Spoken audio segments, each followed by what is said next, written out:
Welcome, friend. Come closer to the fire. Pull the blanket a little higher, if you like. Let your shoulders soften.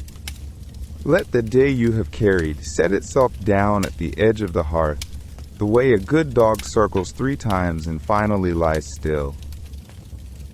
There is nowhere else to be tonight. There is nothing else to do. Just this small pool of golden light, and the slow breath of the flames, and a story that will keep you company the whole way down into sleep. The fire is doing its old, patient work. A log shifts. A spark drifts up the chimney like a tiny orange thought, gone before you can name it. Outside, the wind moves through the bare branches with that hushed, far-off sound, and somewhere a porch board settles. Inside, the room smells of wood smoke and warm wool, and the faint sweetness of an apple left too long on the table. The clock on the mantel ticks the way old clocks do, not measuring time so much as keeping it gentle company. Tonight by this fire, I would like to tell you a long, soft American story. A story you can let wash over you like the sound of rain on a tin roof. You do not need to hold on to any of it. You do not need to remember a single name or year. The story will simply unfold, slow as the smoke, and carry you, piece by piece, toward rest. It is the story of a man named Sam Walton, and it is the story of the small town 5 and dime that grew very gradually into Walmart. A name you have likely known your whole life, the way you know the hum of a porch fan or the shape of a county road. But before it was a name on a great blue sign at the edge of 1,000 towns, it was something much smaller. It was a young man counting nickels at a register. It was a hand-painted price tag in a dusty store window. It was the soft, particular quiet of a town square at the end of a working day. We will start, by and by, in a place called Kingfisher, Oklahoma, in a year long ago, 1918, when the world was tired from a great war and a baby boy was born into a plain, hard-working family. We will follow that boy as he milks cows in the early Depression dawn, his breath making small clouds over the warm flank of a jersey. We will walk beside him as he delivers newspapers in the gray hush before school, the rolled papers thumping softly onto wooden porches.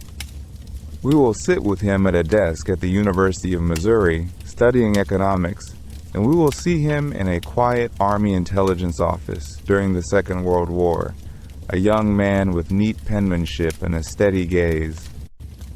We will watch him open his very first little store in Newport, Arkansas in 1945, with $25,000 borrowed kindly from his father-in-law. We will feel the quiet ache of a lease lost too soon, and the calm courage of starting over in 1950 on the courthouse square of a small town called Bentonville. We will hear the soft drone of a little Piper Cub airplane as Sam himself flies low over the Ozarks, looking down at sleepy crossroads and thinking, Nimes A store could go there. And there. We will be present in our gentle way on the warm summer day of July 2nd, 1962, when the very first Walmart Discount City opens its doors in Rogers, Arkansas. We will meet Helen, his steady wife, and the children at the kitchen table, and the old pickup truck, and the dog named Old Roy. We will hear, faintly, the morning cheer drifting out of a Saturday meeting, and the famous 10-foot rule whispered between aisles. We will drift through the satellite signals beaming across the night sky in the 1980s, past Sam's Club opening in 1983, past Supercenters rising like quiet barns at the edge of town. We will be there, softly, when a president pins a medal on his lapel in 1992, and when That same spring, the long, full life draws to its peaceful close. But none of that yet. Not yet. For now, only this. The fire. The blanket. The slow tick of the clock. Your own breath, easing. Let your eyes grow heavy whenever they wish. You will not miss anything. The story is patient. The fire is patient. I am patient. And the long, kindly tale of Sam Walton and the store he built will simply keep unrolling, gentle as a quilt, all through the hour ahead, to keep you company and to walk you, step by soft step, into sleep. So let us step softly backward, the way one turns the page of an old family album, and find ourselves on the wide, level plains of Oklahoma, in a small railroad town called Kingfisher. The year is 1918. The month is March, and on the 29th day of that month, a Friday, with the prairie wind only just remembering how to be kind again after winter, a boy was born in a modest frame house, and his parents named him Samuel Moore Walton. His mother was Nan, his father was Tom, and they were the sort of plain, hard-working people the country was full of in those years. Tom Walton was a farm loan appraiser, a man who rode out across the red Oklahoma earth to look at fields and barns and figure their worth. Nan kept the home, and she kept it well, with the steady patience of a woman who had grown up understanding that nothing came easy, and most things came slowly. They were not rich. They were not poor. They were simply Americans of that long stretch of the middle, where supper was at 6 and the radio, when they had one, was a small wooden miracle on a shelf. Kingfisher in those days was a town of perhaps 2,000 souls, set down on the gentle prairie like a handful of pebbles dropped from a passing hand. There were grain elevators rising tall against the sky, painted boards advertising flour and feed, a courthouse with a clock that did its slow, faithful work, and dirt streets that turned to soft red mud after rain and to fine red dust under the summer sun. The trains came through with their long, low whistles, and the whole town would pause for a breath to listen, and then go on about its business.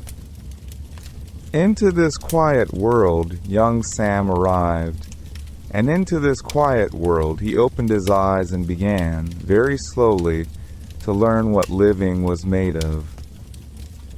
Soon enough the family moved, first to Springfield, Missouri, and later to Marshall, and to Shelbina, and at last to Columbia, for Tom's work carried them from town to town, the way a small boat is carried by a steady stream. And then came the 1930s, the years that Americans would always afterward call the Depression, those long, pinched seasons when banks failed and farms were lost, and fathers grew quiet at the supper table, and mothers learned 100 small economies. Sam Walton was a boy through all of those years, and the shape of those years pressed itself into him the way a hand presses a shape into clay. He learned in that gentle and unhurried way that boys learn things, that $1 was a real and serious thing.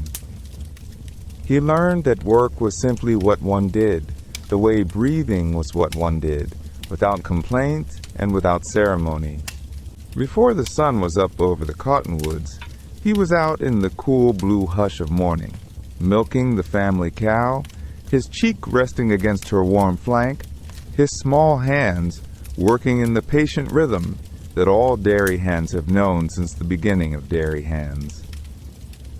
The milk would froth into the pail with a soft, steady whisper, and the barn smelled of hay and animal warmth and the sweet, clean musk of straw.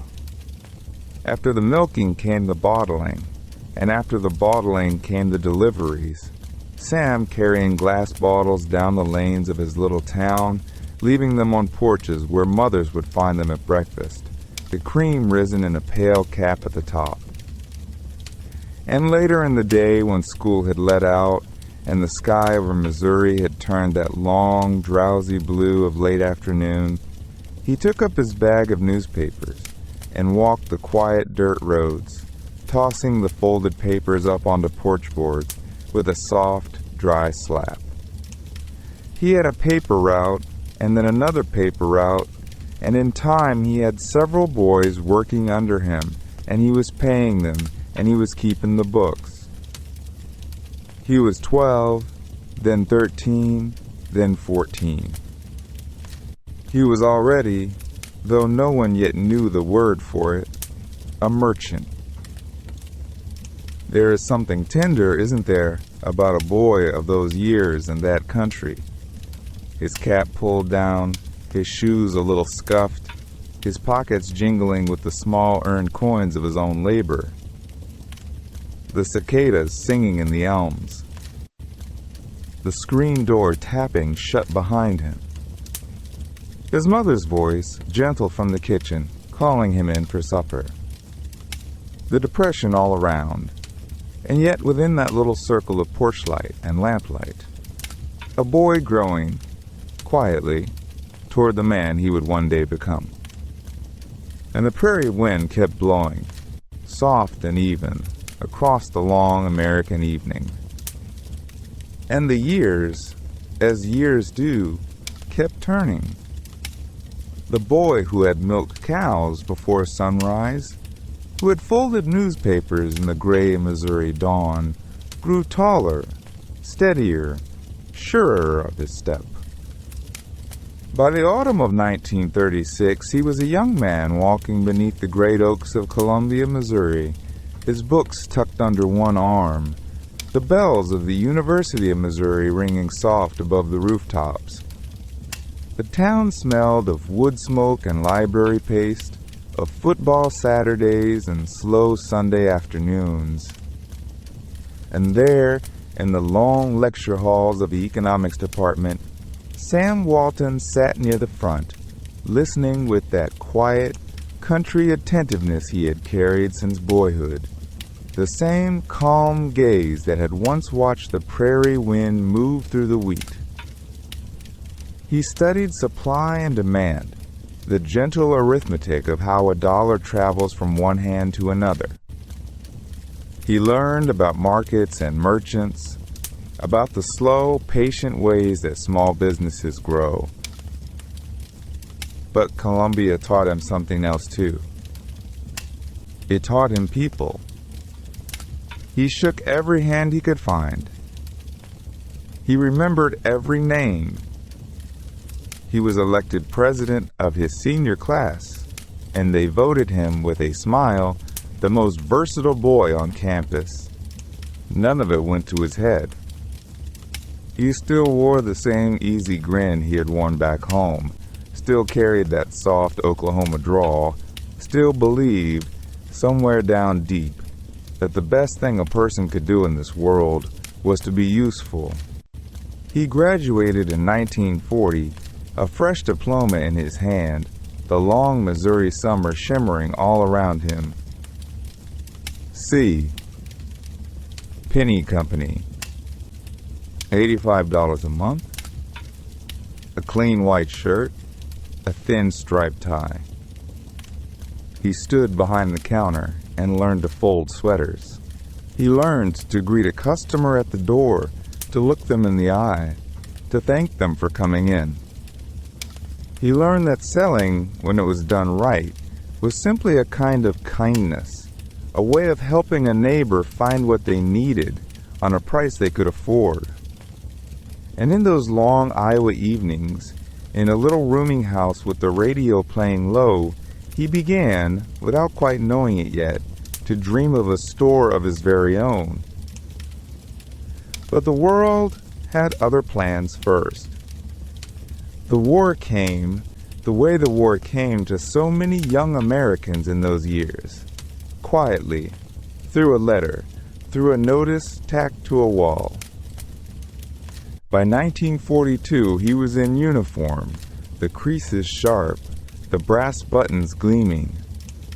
He served as a captain in the Army Intelligence Corps, posted stateside, watching over aircraft plants and prisoner of war camps in California and the wide western deserts. The work was steady, the days were long, and at night the barracks would settle into that hushed, lonesome quiet that only wartime knows. The soft creak of a bunk, the distant rumble of a freight train, the long American sky full of stars. It was in those years, in a small bowling alley in Claremore, Oklahoma, that he had first met her. Helen Robson, a banker's daughter, a graduate of the University of Oklahoma, with a quick wit and a soft, knowing smile. She wore her hair in gentle waves, and she laughed easily, and Sam, by his own honest telling, fell for her almost at once. He courted her the old-fashioned way, in letters and long-distance calls, in train rides home on weekend leave.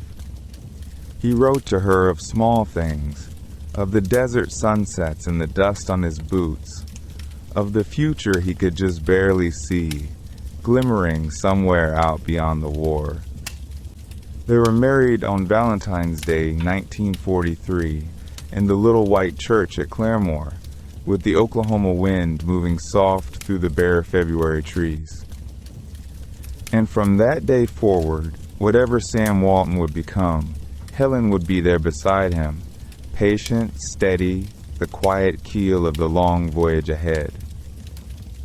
When the war ended, in the warm summer of 1945, he came home to her. He took off the uniform, folded it gently away. He had savings tucked into the bank, $5,000 of his own. And he went, hat in hand, to her father, Mr. L. S. Robson, and borrowed $20,000 more. $25,000 altogether to buy a little Ben Franklin variety store in a town he had only just heard of, a quiet place down in the cotton country of Arkansas called Newport. And the long road, the road that had begun on a porch in Oklahoma so many years before, was about to bring him, at last, to the door of his very first store. The town of Newport, Arkansas, in the late summer of 1945, was a small place, the kind of small that meant everybody knew everybody, and the storefronts along Front Street leaned together like old friends sharing a bench. The cotton fields stretched out beyond the railroad tracks, soft and pale under a sky that always seemed to be considering rain. And there, tucked between a drugstore and a hardware shop, with a gold-lettered sign above the door, stood the little Ben Franklin 5 and dime that Sam Walton had just bought, with $25,000 and a heart full of hope. He was 27 years old. Helen was at his side, the two of them just starting out, with their first baby boy, Rob, asleep most afternoons in a wooden crib upstairs. The store had a small apartment above it, with a kitchen window that looked out over the rooftops of Newport, and on still evenings you could hear the train whistle from miles away, low and long, drifting in like a lullaby across the cotton. Inside the store, everything was neat and quiet and full of color. There was a candy counter near the front, and the candy was kept in big glass jars with hinged lids, peppermint sticks the color of a barber's pole, lemon drops shining like bits of sun, jawbreakers in soft pinks and pale blues. Children would stand at that counter for whole minutes at a time, weighing the deep mysteries of a nickel against the wonders behind the glass, and Sam would lean on his elbows and wait for them, in no hurry at all.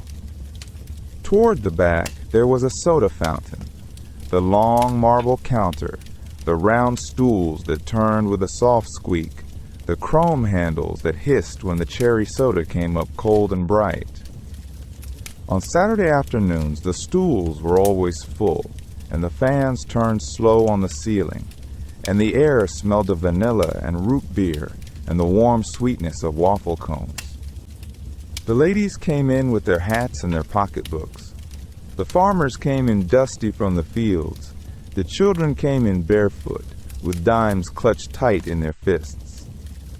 And the cash register, oh, that old cash register, rang out its bright little bell again and again, like a small church being built 1 penny at a time. Sam was learning. That was the thing about those Newport years. He was learning every day with the curiosity of a boy and the patience of a farmer. He would walk over to the competitor store down the street, the Sterling, just to see how they stocked their shelves. He would drive up to Tennessee and over to Missouri, looking at other little stores and other little towns, talking to the owners, jotting down what they did well. He learned that if you bought your stockings cheaper, you could sell them cheaper, and if you sold them cheaper, you sold a great many more, and at the end of the day, you came out ahead. It seemed like such a simple idea. It seemed almost too simple to be a secret. And yet there it was, gleaming quietly in his mind like a coin at the bottom of a well. By the end of his first 5 years in Newport, that little Ben Franklin had grown into the highest-grossing variety store in all of Arkansas, and one of the best in a 6-state region.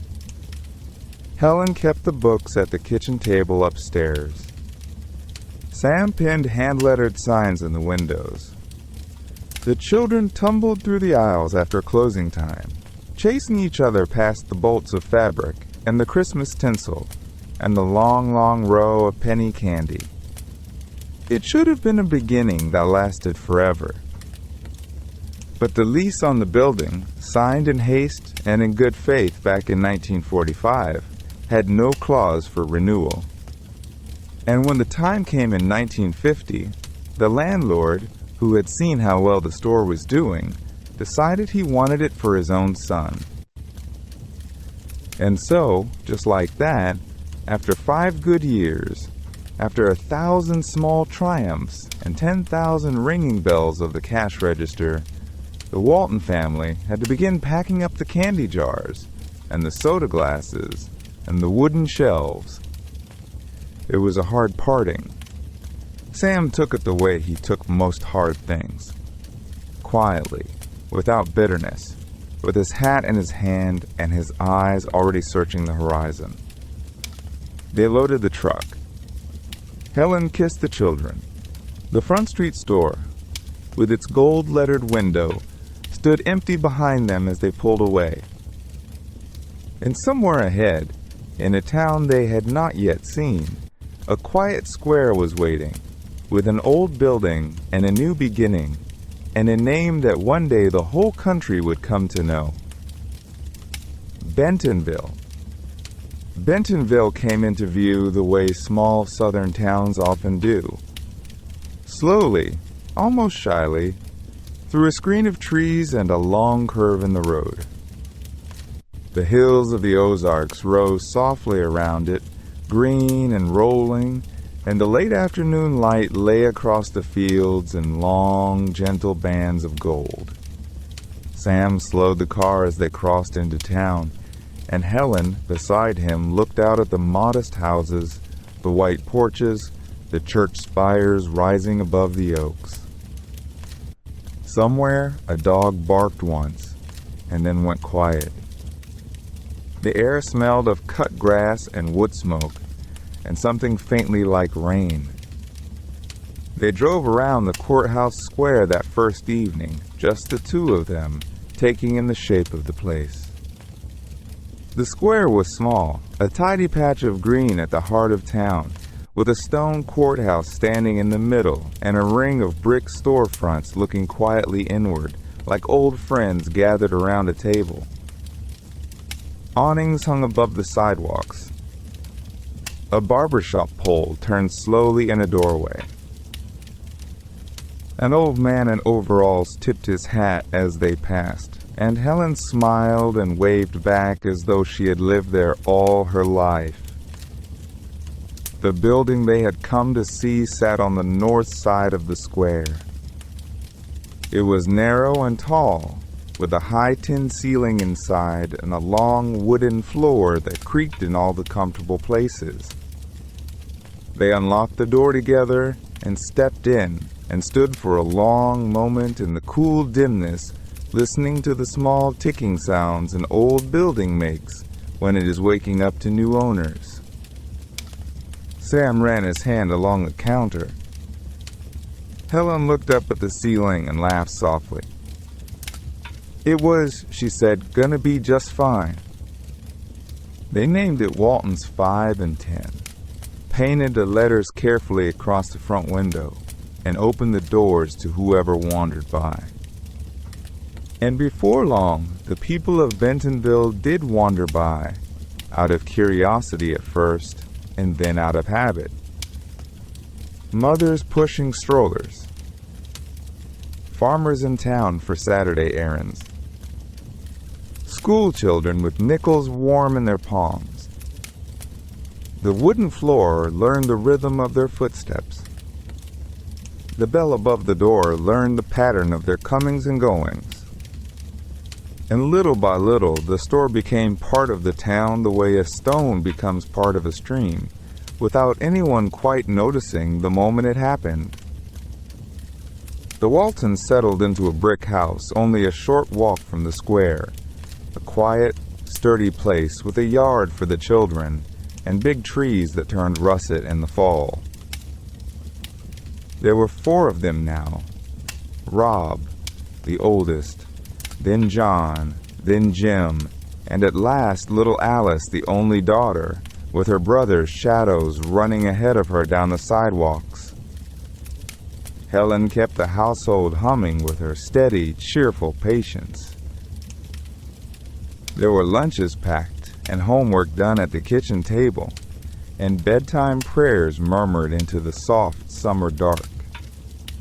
From the upstairs windows, you could see the courthouse cupola rising above the rooftops, and on quiet evenings you could hear the bell tolling the hour, slow and clear, across the sleeping town. But Sam was already dreaming further. He looked at the map of the Ozarks spread across his desk at all those tiny dots. Siloam Springs, Eureka, Berryville, Harrison, places too small to interest the big chains, places no one had bothered to study. He wanted to see them all. He wanted to know which ones had a square, and a feed store, and a road that rolled through gently enough to invite a stranger in. So he learned to fly. He took lessons at a little airfield on the edge of town, and after a while he bought himself a small yellow Piper Cub, light as a leaf, with wings that seemed almost to flutter in the wind. He would rise from the grass strip in the cool of the morning, the engine humming a steady, friendly drone, and bank slowly out over the hills. From up there the Ozarks looked like a great rumpled quilt, green hollows and silver creeks, white church steeples poking through the trees, red barns set down in pastures like toy houses. He flew low and slow, following the back roads, watching for towns with a tidy main street and a likely empty field at the edge. Sometimes he would circle for a long while, just looking, the shadow of the little plane drifting across the meadows below. The world up there was hushed and golden and very wide, and down on those drowsy main streets, no one yet knew that the friendly man in the yellow plane overhead was already, gently, quietly, drawing the map of something that one day would touch nearly every town in America.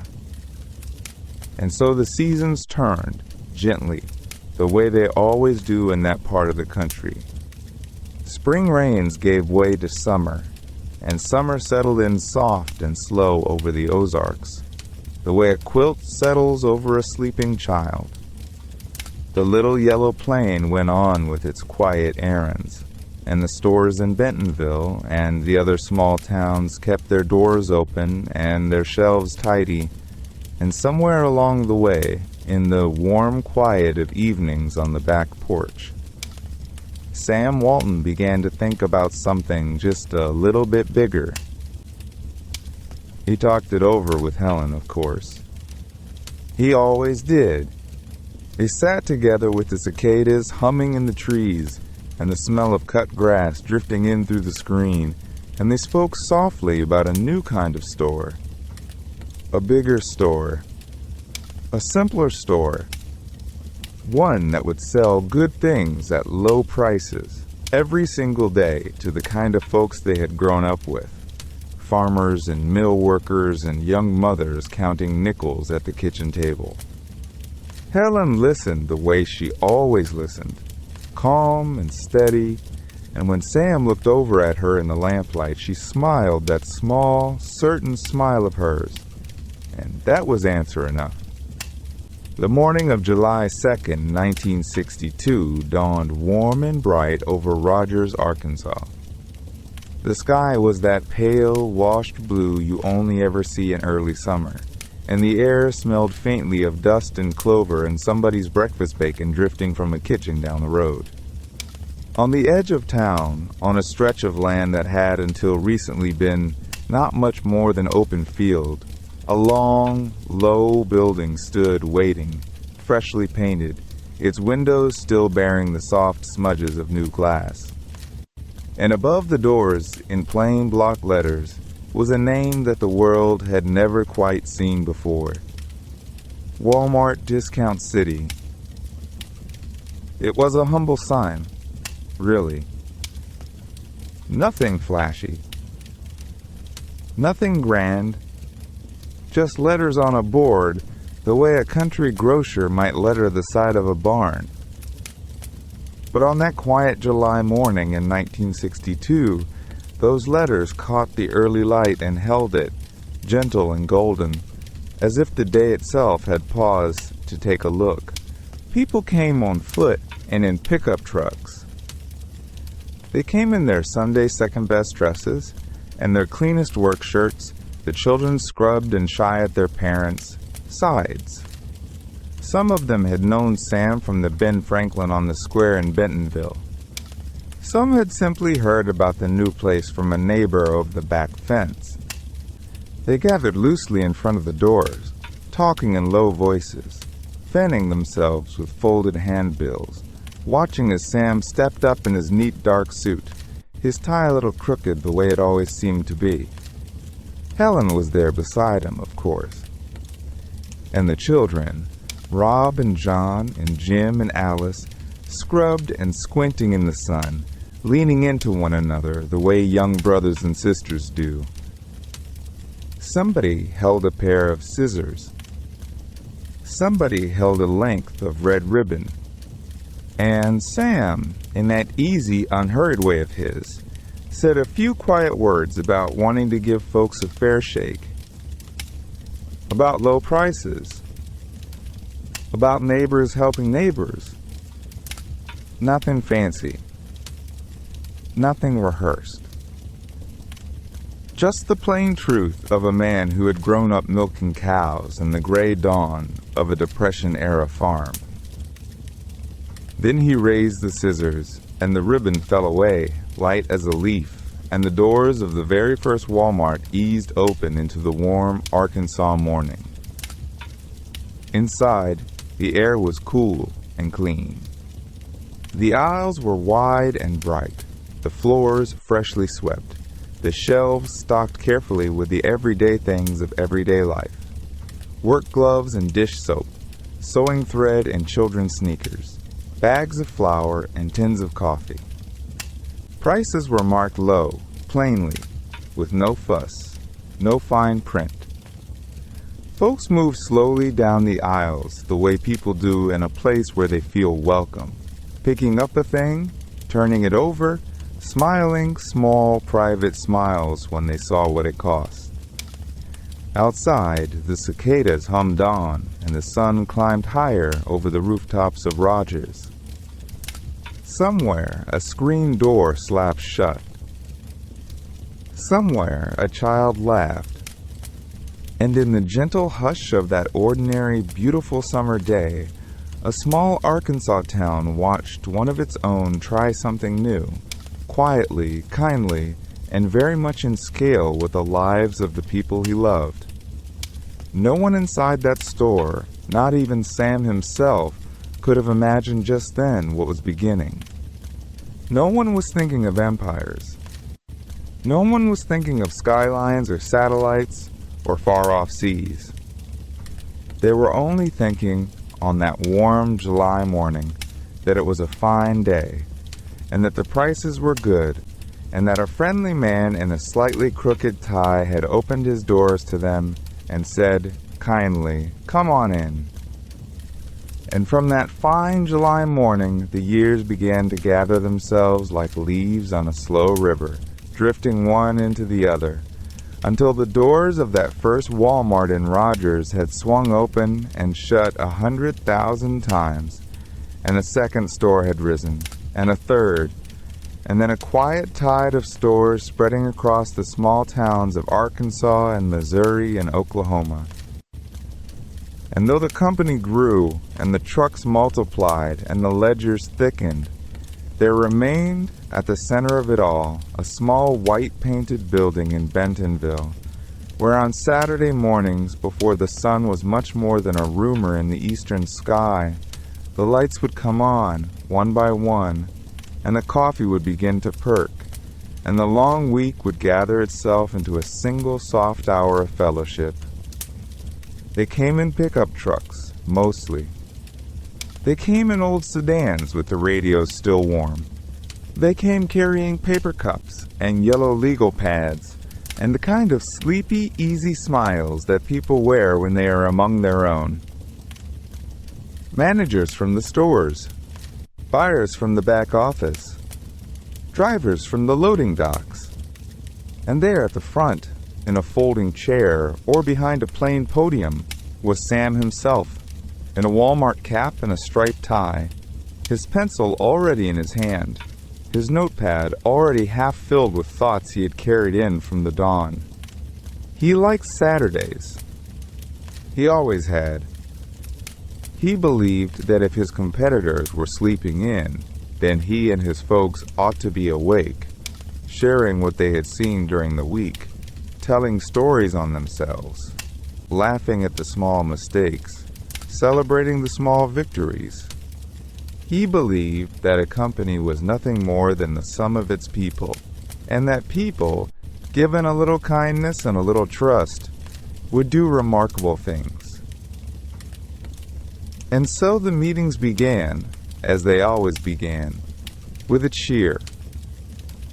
Sam would call it out, in that warm Oklahoma drawl that had never quite left him. "Give me a W." And the room would answer, "Give me an A." And the room would answer again. Letter by letter the word was built, the way a barn is raised by neighbors, plank by plank, until at the squiggly, the whole room would twist at the hips, laughing at themselves, and then bring it home with a shout. Whose Walmart is it? My Walmart. Who's number one? The customer. Always. It was a silly thing, perhaps, by the measure of the wider world. A grown man in a ball cap, leading a barnyard cheer at the break of day. But there was something in it, something old and good, that reached past the silliness and touched the heart. It was the same thing you might have heard at a county fair, or a high school pep rally, or a church social on a summer evening. It was the sound of people deciding, together, that they belonged to one another. And then the talk would begin. Sam would lean forward on his elbows and ask, in that easy way of his, what folks had seen out in the stores that week. Someone would tell a story about a display in Tulsa that had moved more goods than anyone had expected. Someone else would mention a sale at a Kmart down in Texas, and what the prices had been, and what the lighting was like, and how the aisles were arranged. Sam would nod and scribble on his yellow pad and ask another question, and another, and the morning would deepen into something that felt less like a meeting and more like a long Sunday breakfast among kin. Helen would sometimes be there too, in the early years, with her quiet, steady warmth, the way she had of remembering everyone's name and everyone's children's names. The Walton boys, Rob and John and Jim, would come and go through the building, growing taller each season, learning by watching how their father listened, how he laughed, how he turned every conversation back to the customer. And it was here, in the soft yellow light of those Bentonville mornings, that Sam would speak, again and again, of the 10-foot rule. The rule was as plain as a pump handle. If a customer comes within 10 feet of you, he would say, you look that customer in the eye, and you greet them, and you ask if there is anything you can help them find. Just that. Nothing fancy. Nothing rehearsed. Only a small kindness, offered freely, the way a neighbor might offer a glass of cold water on a hot afternoon. It was, in its way, the whole company, in a single sentence, 10 feet, and a friendly word, and the ancient understanding that we are, in the end, only ever as good as the gentleness we offer one another in passing. And from those 10 quiet feet, the company began to stretch outward, gently, the way a tree adds a single ring each year without ever seeming to move at all. The 80s came on slowly over Bentonville. The maples turned, the maples greened again, and somewhere in the soft hum of those passing seasons, Sam Walton lifted his eyes from the aisles and looked for a long moment at the sky. He had always been a man of the ground, of asphalt parking lots and loading docks, of handshakes and clipboards, and the soft scuff of work boots on linoleum. But now he began to think about the air above his stores, about the invisible pathways that ran between them, and about how a single thought sent up from the home office might come down again in the very same breath in 1,000 towns at once. So he built a satellite network, one of the largest privately owned constellations in the country, quietly stitched together over the prairie, dish by patient dish. On the rooftops of Walmart stores from Arkansas to Arizona, small white saucers tilted upward toward the stars, listening. And in Bentonville, in a low brick building beside the same road that had always run past the square, a wall of screens flickered to life, showing every store, every register, every gentle ripple of small-town commerce, all at the same calm time. It was, in a way, the 10-foot rule again, only stretched across a continent. A way of staying close. A way of being there on a Tuesday afternoon in Wisconsin, and on a Sunday evening in New Mexico, and on a quiet Thursday morning in the Tennessee hills, all at once. The satellites did not change what Sam believed. They only carried it further, the way a river carries the same water, untroubled, around every bend.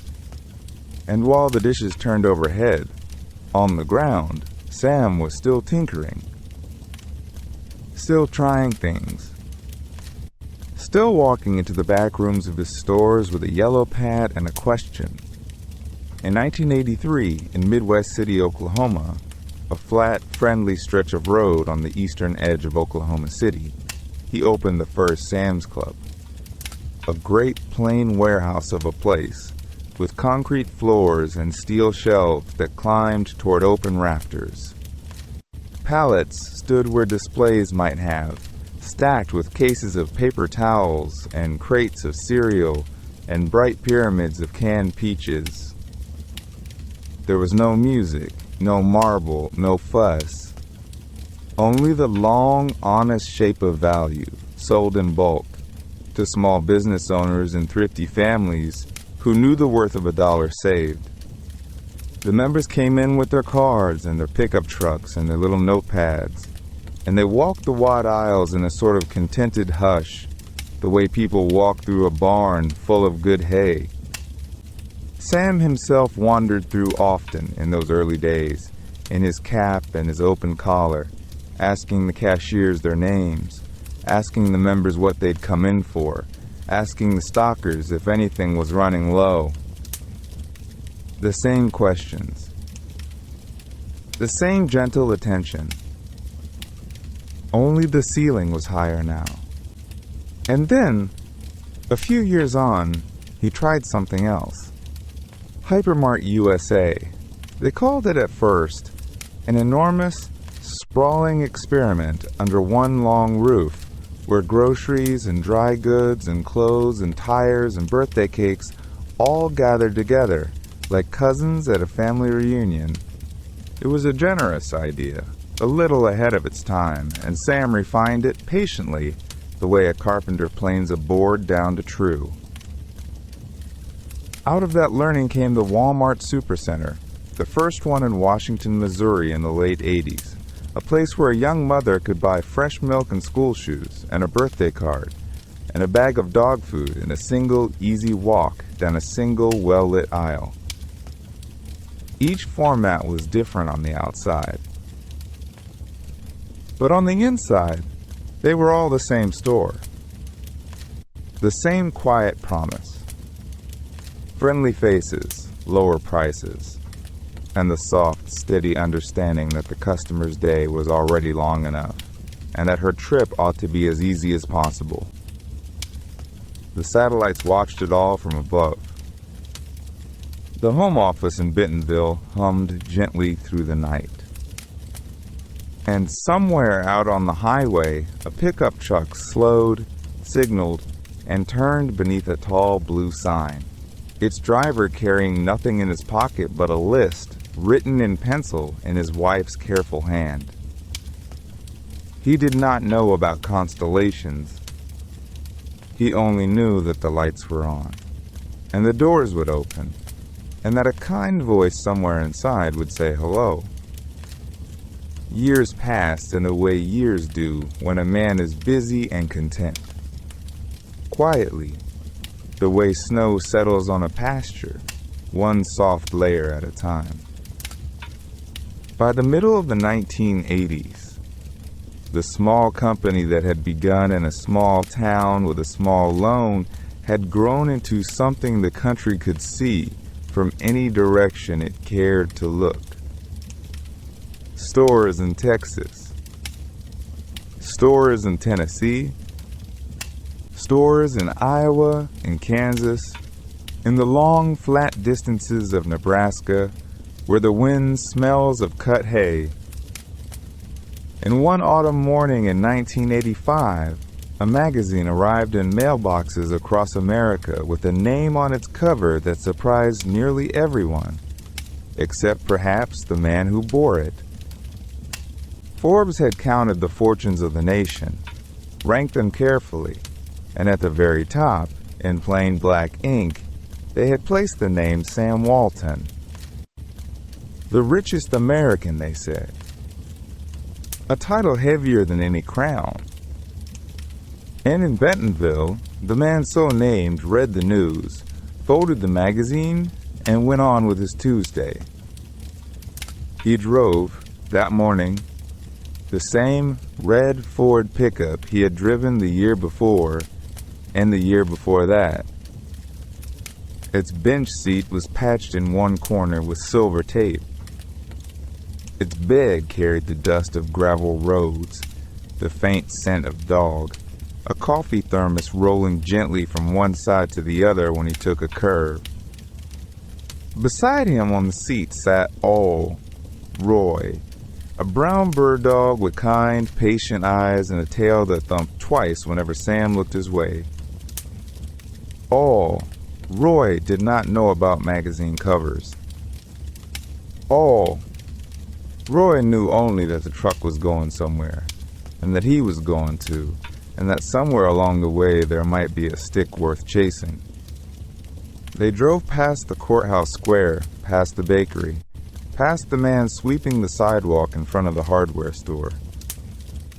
Sam waved. The man waved back. No one stopped him to say congratulations. No one needed to. He was simply Sam, and that in Bentonville was enough.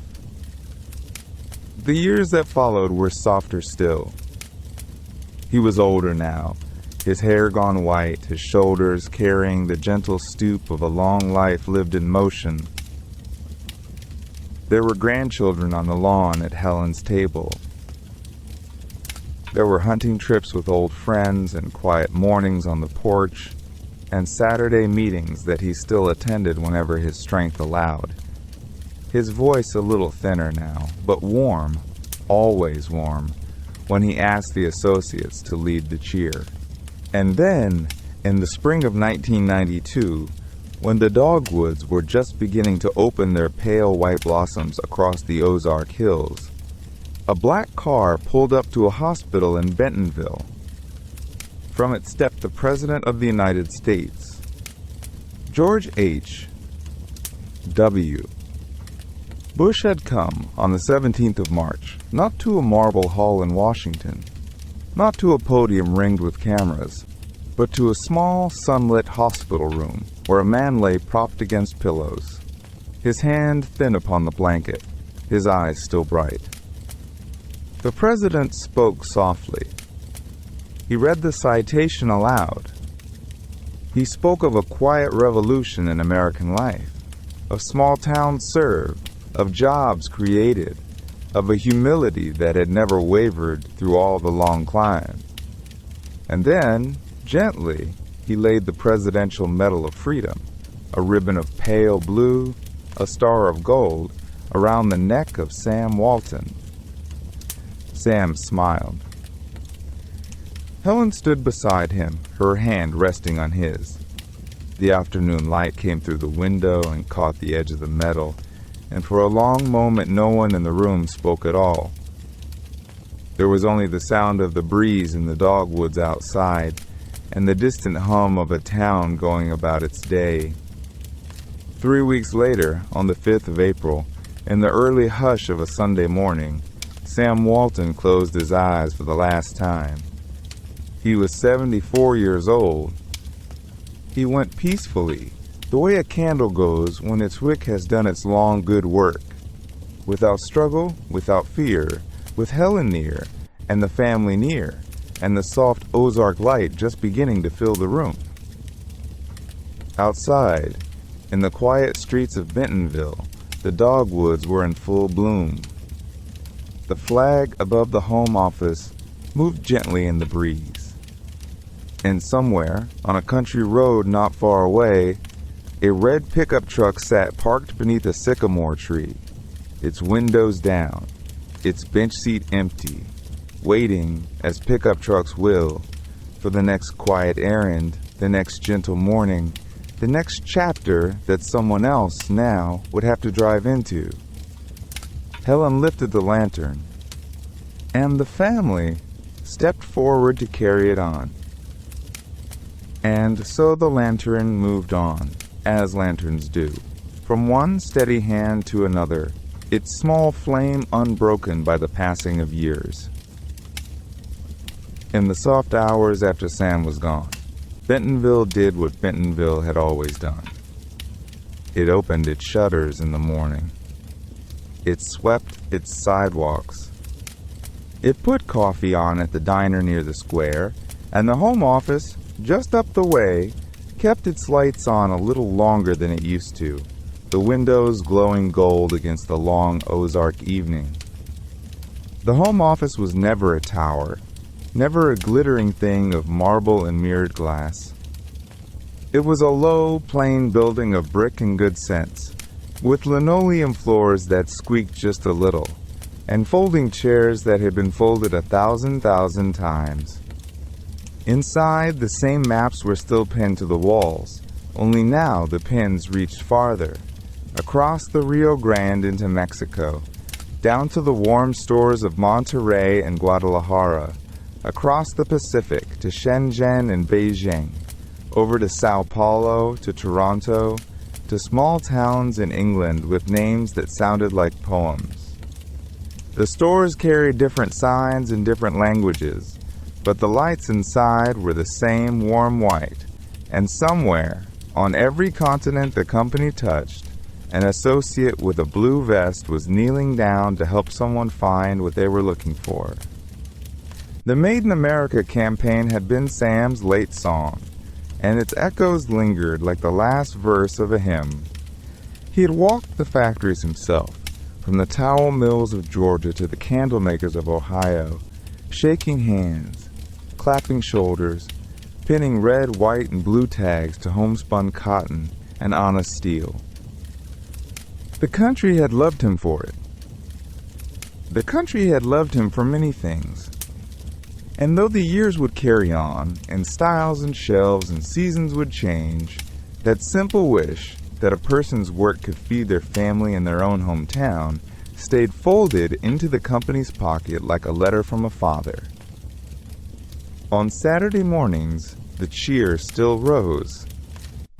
You could hear it through the open doors of the meeting hall, that funny, friendly, sing-song roll call of letters, with the squiggly bit in the middle, where everyone wiggled their hips and laughed at themselves for doing it. New associates learned it shyly the first time. Old associates had been hollering it for 30 years. And somewhere in the back of the room, in the quiet space between the W and the A, you could almost hear an Arkansas drawl, warm as cornbread, leading the way it always had. The family stewarded gently. Helen kept her quiet kindness, her library cards, her university gifts, her scholarships handed out like seed corn for the next generation. The children, now grown with children of their own, served on boards and walked the aisles unannounced, listening more than speaking, the way their father had taught them. They were rich beyond imagining, and they lived, by and large, like the people they had grown up among, in pickup trucks, in plain shirts, on first-name terms with the hardware store owner and the woman at the post office. The fortune did not change them. They had been changed already, long before, by a father who carried his own bags and a mother who answered her own door. And out across the wide American night, the stores stayed open. Through snowstorms in Minnesota and August heat in Arizona, through quiet Tuesdays and Christmas Eves, through floods and harvests and homecomings, the doors slid open and the lights stayed on, and somebody, somewhere, was always being greeted at the front. 10 feet away, eye to eye, the way a country store ought to greet a soul. The fire here at our hearth has burned down now. The logs have softened into a glow of red and gold, the kind of glow that asks nothing of you, that simply keeps you company. Outside, the Ozark night is deep and kind. A breeze stirs the sycamores. Somewhere a porch light blinks off for the evening. Somewhere a dog named for a good old friend lays his chin on his paws and sighs. And so we let the story rest, the way Sam himself would have wanted. Without fanfare, without fuss, just a quiet good night to a man who built something kind of wonderful out of nothing but neighbors and nerve and a notebook full of dreams. Sleep now, dear listener. Sleep deep, sleep easy. The lantern is hung. The square is still. The long Bentonville evening is yours to dream in. And the fire will keep watch until morning. Good night. Good night. Good night.